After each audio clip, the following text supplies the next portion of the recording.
y la gran hipocresía que le voy a presentar en fíjese, todo lo contrario a lo que estamos viendo ahorita. Amor, honestidad, honradez. Ahora nos vamos a ir a todo lo contrario, a la mentira y la maldad. Vamos a ver a este personaje que usted ya conoce y que ha sido mencionado, que todavía no ha entendido que ya perdieron y que deben de guardar silencio en este momento, pero no silencio para callarlos, sino ese silencio para que puedan ellos reflexionar sobre la situación en la cual se encuentran ellos ahorita.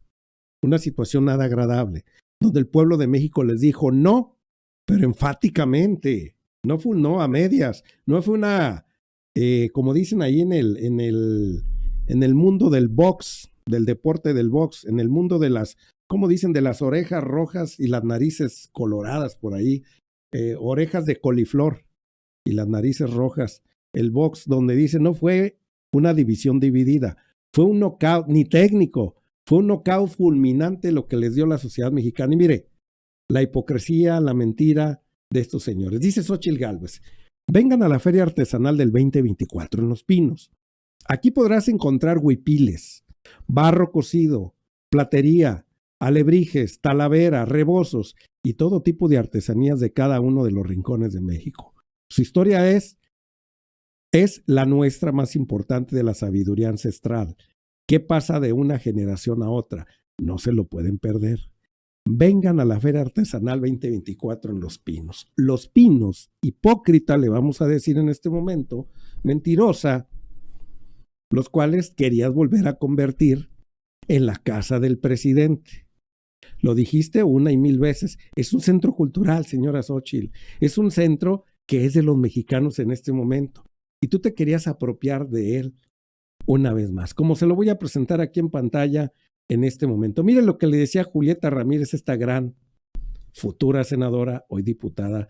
Vamos a escuchar lo que le mandaba a decir. Xóchitl Gálvez quiere regresar a Los Pinos. Primero advirtió que de ser presidenta recuperará al Estado Mayor Presidencial, que eran 8,000 elementos del ejército al servicio único y exclusivo del presidente y su familia, mismo que López Obrador desapareció.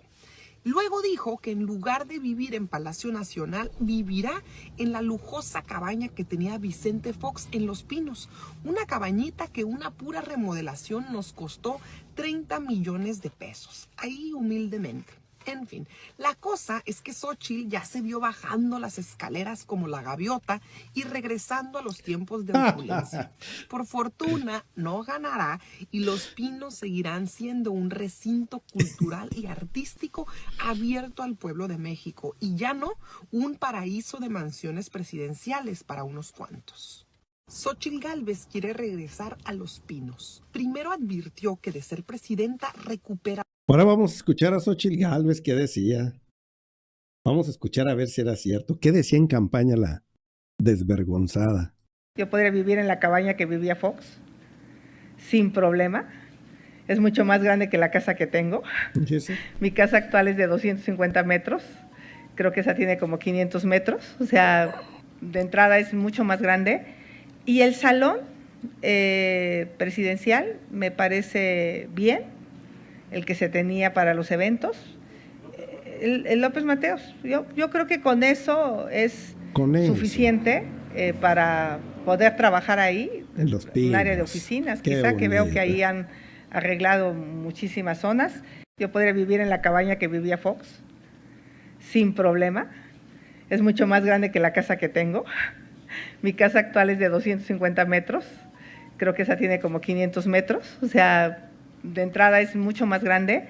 Y el salón presidencial me parece bien, el que se tenía para los eventos, el López Mateos. Yo creo que... Ya soñaba la señora, ya se hacían Los Pinos la señora. Y de forma hipócrita va ahorita y nos manda este Twitter de allí de Los Pinos, donde dice vénganse a Los Pinos. ¿Qué anda haciendo en el lugar que quería privatizar para usted? Porque ahora sí va y abraza a la gente de las regiones indígenas, que el centro cultural les da esa oportunidad de que ellos vendan sus artesanías, que usted la iba a cerrar. Otra vez iba agarrar su casa de 500 metros cuadrados que dice, la actual mía es de 250. Hay una de 500 donde vivía Fox y agarro el salón ese presidencial, con eso tendría por ahí y pues veremos qué haríamos con lo demás. Con lo demás y con todo, se tiene que hacer lo que vemos aquí en pantalla, ayudar a la gente desposeída de este país, a la gente más necesitada, a los ultrajados por ustedes, a los invisibles que nunca vieron, y nada más va para tomarse la foto y que digan que usted es lo que no es. ¿Por qué? Porque usted representa los intereses a los cuales crearon la pobreza aquí en México, a los cuales le dijeron que Yutla o Putla, sí es Putla, sí, allá en Guerrero, lo dijeron por ahí a quienes usted representa, que es un pueblo arrabalero, que es un pueblo de lo peor, en lo cual después nos dimos a la tarea y sin ir, nos fuimos a través del internet y vimos que es un pueblo con una cultura increíble. Pero la gente que usted representa es contraria a la foto que usted nos quiere dar el día de hoy. Así que, ¿con qué hipocresía después de decirnos que Los Pinos lo iba a hacer su casa una vez más? Ahora va al centro cultural a aplaudir lo que se hace en ese lugar. ¿Sabe quién hizo cultural ese lugar? El presidente Andrés Manuel López Obrador. ¿Qué significa esto? Que su mente los traiciona, su corazón los traiciona. ¿Por qué? Cuando el corazón, aún de que su pensamiento está torcido, el corazón no deja de sentir la buena voluntad. Y cuando ve buena voluntad en un lugar, pues el latir le hace que le traicione su pensamiento y la hace decir una realidad humanista, que es qué bueno que está la gente en esa feria artesanal en Los Pinos vendiendo sus artesanías en ese lugar. Pero se le olvida a la señora Xóchitl que ella decía que los iba a sacar para hacer su casa presidencial en ese lugar. Hipotéticamente, no tenían la mínima oportunidad, pero de las intenciones son las que cuentan. Claro que las acciones son mejores, pero la intención de estos personajes es lo que veía en pantalla. Por lo tanto, nos han regalado hipócritamente, constantemente, este tipo de relaciones. Por eso no tienen ni la mínima oportunidad de llegar al 2030 estos señores de forma para ser unos contendientes que llamen mucho la atención en aquel momento. Y vamos a ver, porque después nos preguntamos, ¿y cómo fue que le hicieron para llegar al plan C? Se veía difícil, recuerda usted muy bien, 30 millones de votos había sacado el presidente de la República, 35 parecían imposible.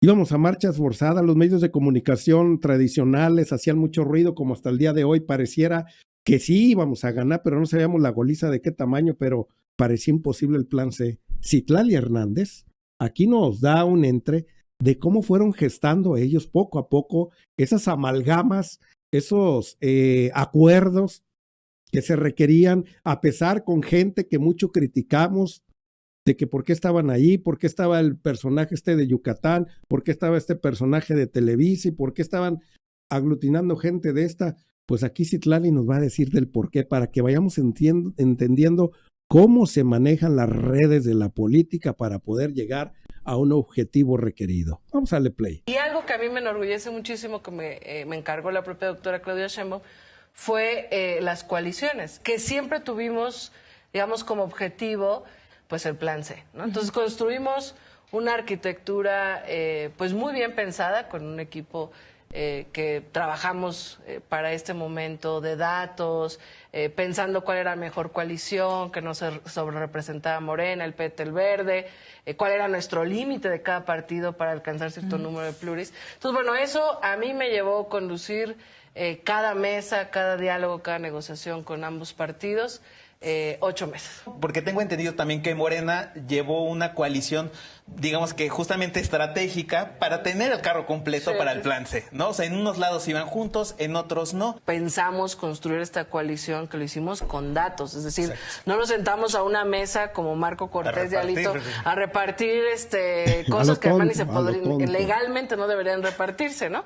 Nos sentamos a revisar datos donde Morena le sumaba, podía competir solo, donde el PT, el Verde le sumaba, donde necesitábamos ir en alianza para afianzar un distrito federal y ganar una diputación, donde cada quien podía jugar libre y eso permitía que cada quien tuviera su propia votación y abonara su registro. Es decir, siempre fue poniendo por encima de cualquier diferencia o de cualquier punto de vista discordante, pues el plan C, acompañar a la doctora Claudia Sheinbaum y los objetivos que como coalición tenemos, ¿no? Dalip, y nada más preguntarte antes, ¿en algún momento de estas negociaciones hubo peligro de que se reventaran las negociaciones, a que alguien se levantara, o estuvo en peligro la coalición, esta coalición amplia que hoy conocemos y que hoy es triunfadora y es exitosa, estuvo en peligro? Mi estilo es construir desde la sinceridad y me parece que cuando construyes política desde la verdad, desde la honestidad, pues no nos engañamos y no hay nadie que se sienta engañado y nadie que se levante porque se sintió engañado. Entonces, la verdad yo diría que fue pesado en cuestión de tiempos, fue arduo. Cada coalición local tiene un tiempo electoral distinto, entonces había que terminar antes una, firmar el convenio, mandarlo. Entonces, yo construí un calendario, insisto, de prácticamente 8 meses, fue intenso. Fue cansado, pero yo diría, digo, reserva que me desmienta el PT o el Verde, pero yo diría que fue un proceso exitoso. Claro. Logramos el plan C, creció el PT, creció el Verde, y me parece que es una buena noticia para la 4T. Bueno, queda claro una cosa, que el 2021 fue un año lleno de soberbia muy grande cuando nos fuimos a las diputaciones federales. Se perdieron muchos escaños. Curules, escaños son las senadores. Se perdieron bastante, se dejaron de ganar. Se perdieron muchas alcaldías ahí en la Ciudad de México. Por la soberbia de que el carro completo se había llevado en el año 2018. Se aprendió, eso fue lo importante. Se aprendió de ese momento para llegar al plan C que se pudo haber llegado en el 21, pero la soberbia nos obnubiló, nos cegó, al grado que el diputado Fernández Noroña lo decía y lo advertía, pero no le hacían caso en aquel momento. Recuerdo muy bien. Y hoy se aprendió mucho, la estrategia funcionó, donde se podía, donde no se podía, iban en coalición, donde iban solos, qué adeptos tenían en ciertos lugares. Y creo que el estudio fue tan grande, al grado que la Acción Nacional, el PRI, no han aprendido todavía de esta situación que se ha dado hoy.